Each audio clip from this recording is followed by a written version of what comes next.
साथियों नमस्कार। मैं केवल कृष्ण गोडेलाव हिंदी साहित्य के इतिहास में जो प्रथम भाग है आदिकाल,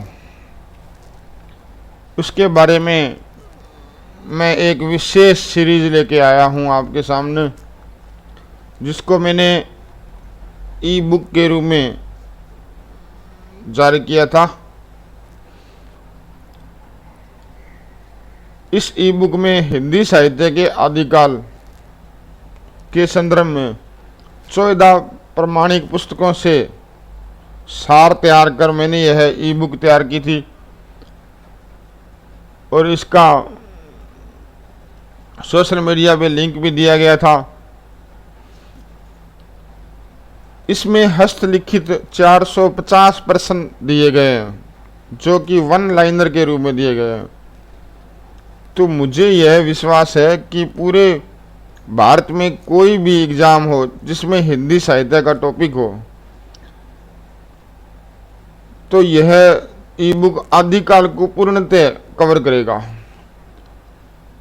और मैं यह भी आशा करता हूं कि आपको हिंदी साहित्य के आदिकाल के लिए किसी अन्य पुस्तक का सहारा नहीं लेना पड़ेगा, अगर आपने यह मेरे द्वारा हस्तलिखित 450 प्रश्नों को अच्छी तरह कंठस्थ कर लिया हो।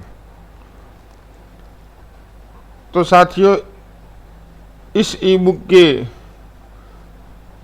सभी जो भाग है उनके 20-20 प्रश्नों के बारे में मैं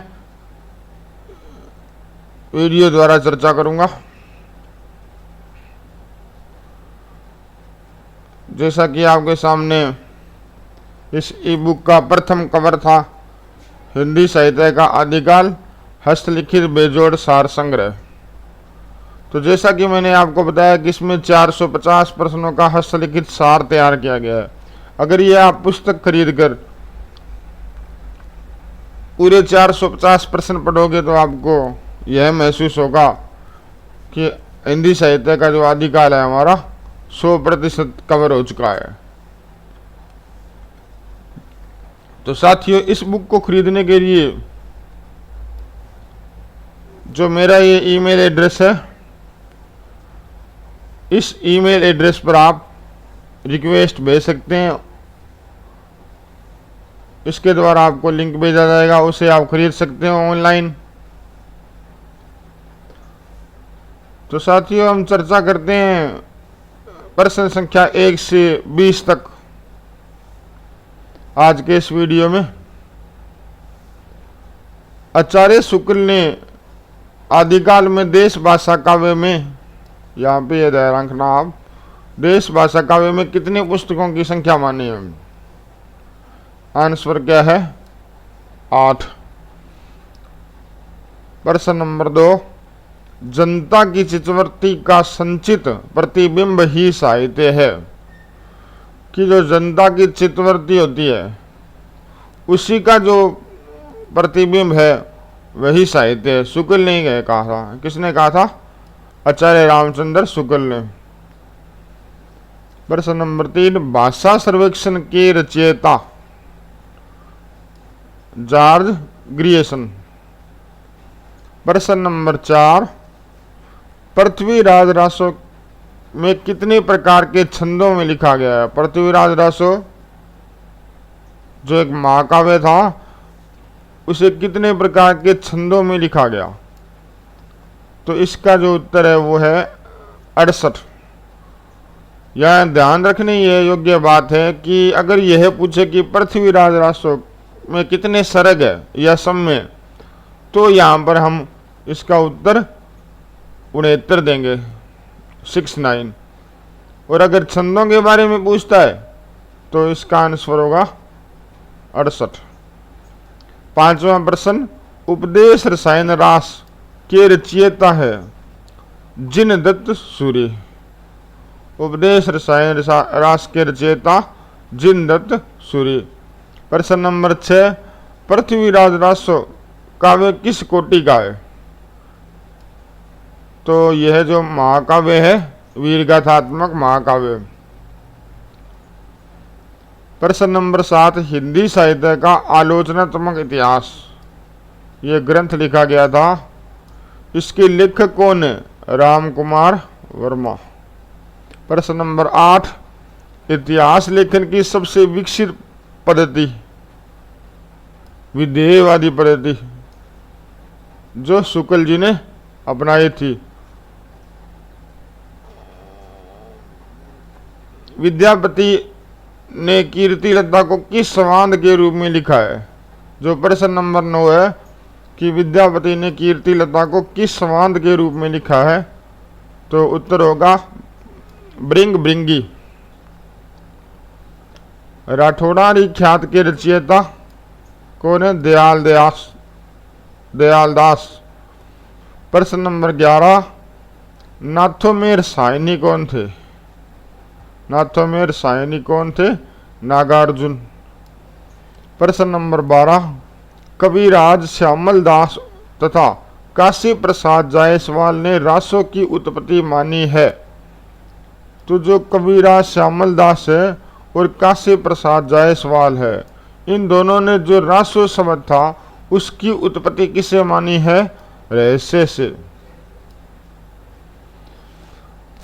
प्रश्न नंबर 13, जो लगभग हिंदी साहित्य के टॉपिक के किसी भी एग्जाम में ये पंक्तियां आ जाती है कि आध्यात्मिक रंग के चश्मे में आजकल बहुत सस्ते हो गए हैं। उन्हें चढ़ाकर कुछ लोगों ने गीत गोविंद के पद्यों को आध्यात्मिक संकेत बताया है। वैसे ही विद्यापति के पदों को भी। तो ये पंक्ति किसकी है? आचार्य रामचंद्र शुक्ल। प्रश्न नंबर 14, काफिर बोध, पंच अग्नि और दया बोध, अष्टचक्र और रसरा है, ये ग्रंथ किसके हैं? गोरखनाथ जी के। प्रश्न नंबर 15, कैमास वध, ये खंड है या मान लो भाग है, किस रचना का खंड है? पृथ्वीराज रसो का। प्रश्न नंबर 16, उक्ति व्यक्ति प्रकरण के रचयिता दामोदर शर्मा जी। प्रश्न नंबर 17, मन हूँ कला ससे भान कला 16 सो बनिए, पंक्ति जो पृथ्वीराज रासो से ली गई और इसके जो पंक्तिकार थे चंद्रवरदाई। प्रश्न नंबर 18, राहुल बेल श्रृंगार परक चंपू काव्य के रचयिता है। तो जो राहुल बेल रचना थी वो चंपू काव्य के रूप में थी, मतलब गद्य और पद्य का मिश्रित रूप, और श्रृंगार परक तो इसके रचयिता रोड़ा कवि है या रोड़ा कवि। प्रश्न नंबर 19, अब भ्रंश भाषा का प्रथम कवि किसे माना जाता है? अब भ्रंश भाषा का प्रथम कवि स्वयंभू को माना जाता है। प्रश्न नंबर 20, समय को अभिमान मेरु कहा करते थे। तो समय को अभिमान मेरु कौन कहा करते थे? उत्तर होगा पुष्पदंत। तो साथियों, आज के इस भाग में 20 प्रश्नों के बारे में चर्चा की गई जो बहुत ही महत्वपूर्ण साबित होंगे आपके लिए। तो इस आदिकाल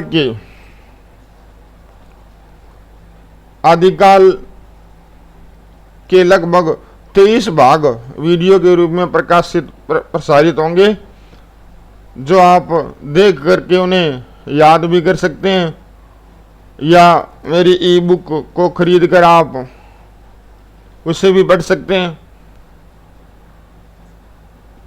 साथियों नमस्कार। आपको जैसा भी मेरा यह वीडियो अच्छा लगे तो आप इसे ज़रूर शेयर कीजिएगा और ज़्यादा से ज़्यादा मेरे चैनल को सब्सक्राइब कीजिएगा। जो YouTube पर मेरे द्वारा चैनल बनाया गया है वह सिर्फ आपके कठिन टॉपिकों को आसान तरीके से समझाने के लिए बनाया गया है। धन्यवाद।